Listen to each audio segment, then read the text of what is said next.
بسم الله الرحمن الرحيم. أهلا بحضراتكم. زي ما حضراتكم شايفين، مطبخ مفيهوش أي حاجة ولا فيه تفريغ ولا فيه أي شيء. كل اللي فيها إن هي أسود جالاكسي،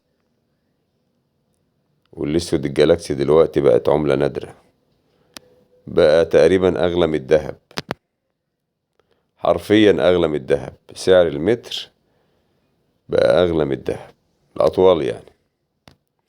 اللمعة بتشرح نفسها، الخامة يعني الناس كلها اتكلمت عليها. مش جاي اتكلم على الاسود جالاكسي وعلى جماله وعلى متانته وعلى لمعته، لا، الكلام ده كله الناس كلها عارفاه. اي حد بيحط سعر دلوقتي هيبقى في الماضي بعد ساعة. عمري ما شفت في حياتي كمية جشع في ناس زي اللي عندنا، اللي الضمير في ناس زي اللي عندنا.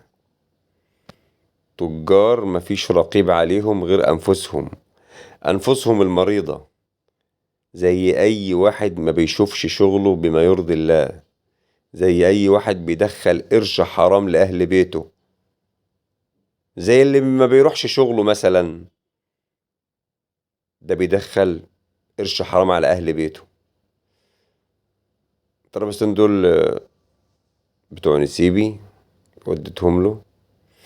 المطبخ ده لمحمد فايز، ربنا يبارك له ويتم له على خير.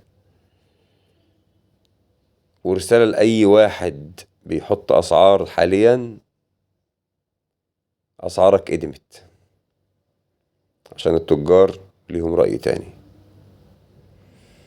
ربنا يفكنا من الغمة دي على خير. وبجد اللي احنا فيه ده وكسة ونكسة. مفيش بعد اللي بيحصل ده، خلاص مفيش بعد اللي بيحصل ده.